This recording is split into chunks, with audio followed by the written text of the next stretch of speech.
ইফতারে একরকম ভাজা পোড়া আর হচ্ছে ইফতারের পরে মানে ভাত মাছ মাংস ভালো লাগে না।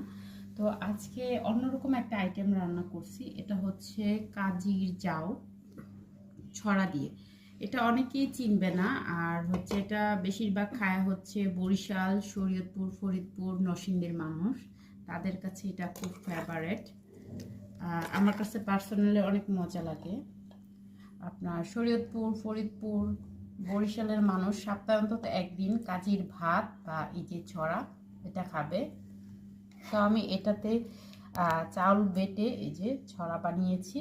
আর হচ্ছে এটাতে সাথে অ্যাড করেছি একটু হলুদ দিয়েছি রান্না করার সময় যাতে কালারটা সুন্দর আসে। আর আছে এখানে কালো জিরা আর শুকনো মরিচ ভেজে গুঁড়ো করে দিয়েছি। এটা খেতে কিন্তু অনেক মজা। এটা যারা খেয়েছে তারা তো জানেই, আর যারা খায় নাই তারা বলবে এটা কি আসলে। আর এটা নর্মালি বানায় হচ্ছে 2-3 দিন, মানে চালটা ভিজিয়ে রাখতে হয় পানিতে, সাথে একটা হলুদ আর একটা রসুন দিয়ে দিতে হয়। 3 দিন পরে এটা খুব সুন্দর একটা স্মেল বের হয়।